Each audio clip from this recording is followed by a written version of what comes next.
บ่อยสูงค่ะบ่อยสูงพี่ๆน้องๆพบปันแห้งข่าวสายหมอหอมกกอกค่ะเมื่อได้เป็นวันที่24เดือนธันวาปี2020ค่ะในตอนรายการเฮาค่ะตอนได้เดียวเนาะพี่น้องค่ะมารับถอมด้วยข่าวเงาเกี่ยวกับเลยลองซื้อกินเนื้อจ้างเนี่ยค่ะข่าวที่โหนึงแต่ก็เดี๋ยวเอาพี่น้องค่ะมาด้วยเงาร้ายการพร้อมโฮมใต้ในนั้นค่ะอ่อนตั้งเปิ้นได้ก็เฮามาถอมด้วยข่าวเงาโหในกำเดียวค่ะเมื่อวันที่23เดือนธันวาที่5ปี2025นั่นค่ะอยู่ที่ตั้งฝ่าย ค้นคว้าหรือเพียนเกี่ยวกับเลยลองสื่อเนาะ Thailand Tiger Project NNP ค่ะไลออกมาเปิ้นแพร่แคปหางและวิดีโอเกี่ยวกับเลยลองสื่อรายก่ายก่อนโตแม่อันลากโตจ้างกินเนื้อจ้างเฮ็ดจังไหนนะแน่ก็ได้เลยว่าเป็นสื่อรายก่ายก่อนโตแม่โตอันตั้งสุดของโครงการค้นคว้าวิจัยในตอนในนั่นน่ะเนาะ จ้างอันที่ย่าซื้อกินนั่นอายุได้มี8ถึง12เดือนค่ะตั้งสูงในก็ได้มีอยู่หมอก88เซนติเมตรน้ำหนักในได้มี1ปาก80ถึง2ปากกิโล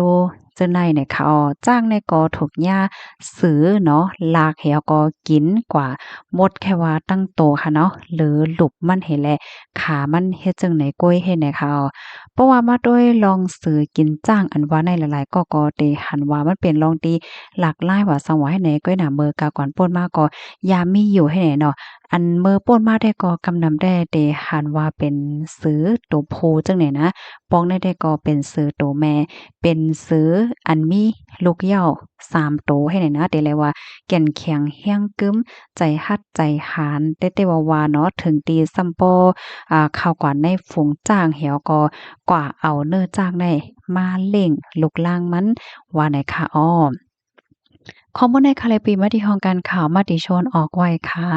พี่น้องค่ะรับถอมยอหันถึงจึงหือพ้องในค่ะเนาะก็ปันตั้งหันถึงมาเลยค่ะนะแค่พังได้ก็มันเป็นห้างที่อันเปิ้นเอากล้องไทย CCTV เฮก็ไล่ถ่ายไว้ว่าไหนค่ะลูกดินในเฮแลกำในค่ะได้ย้อนอ่อนเอาพี่น้องค่ะมารับถอมด้วยค่ะเนาะเกี่ยวกับเวลองข่าวเงาอันในค่ะ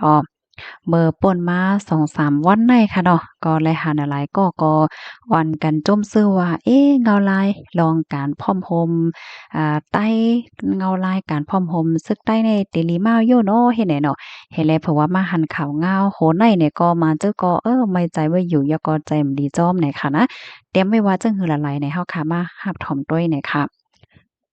ก็หาร RCSS อำไลเข้าโฮม SPP นังข่าว SPP Info ออกข่าวไว้ว่าไหนอิงเนอร์ห้องการข่าวปฏิเมตรนจึงได้ SPP Info ออกข่าวไว้ว่าแต่ในโหปี2025มาต่อถึงเดือนธันวาคมที่4ปี2025ในมีก็ซึกก็หาร RCSS-SSA แห้งก้นจำ1ปากก็กว่าโฮมฮ้อมใน SPP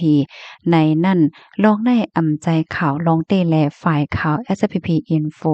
ตื้นตังใจสร้างข่าวมาหั่งก้อยในอยู่ยาวกับกายรวยร้องในเสย้อนมีสังฆาเจ้าพ่อแม่พี่น้องก้นเมืองอีกก็ซึกก็หันในปื้นตีถามลองตั้งเปิงเป็นมันมาตั้งนำตั้งหลายและอยู่ดีก็สึกข่าวใต้หลอดแล้วจังไรขึ้นกับสารถึงปาเหนือเสจังไรโคว่าข่าวอัน SPP Info ออกกว่านั่นอำใจลองเต้แลตั้งใจเอานำต้วนเหนือการสื่อก้อยในอยู่ยาว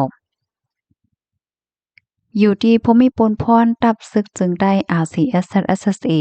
เจ้าหนึ่งไล่ซับเลี้ยงลัดในว่าลองว่าก้นซึก RCSS กว่าเข้าโฮม SPP นั่นมีลองในมันใจลองแต่ขามันเป็นซึก5ปีอันกึดลือเหิงเหย้ามังก็ลือป้อเมื่อเฮิรนเสฝ่ายโอเปิง SPP เขาโหแลไล่ขึ้นห้องเขาอยู่ในจุ้มเขาจึงนั้นก้อยลัดในหนังไหน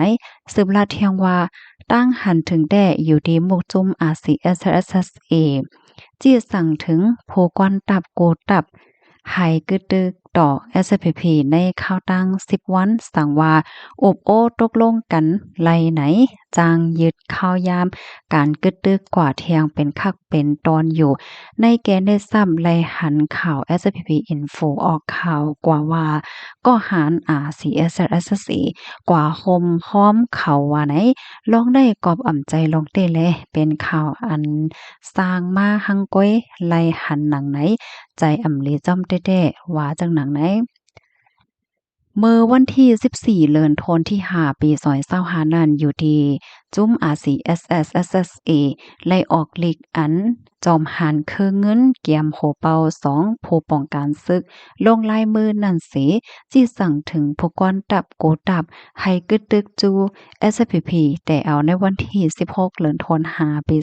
2025ต่อถึงวันที่25เดือนธันวาคมปี2025เข้าตั้ง10วันให้โกตับเฮ็ดจอมขอจิตสั่งเต็มทนแลส่งเพิ่นเหมือนถึงดี SPP SSA มาอยู่ยาว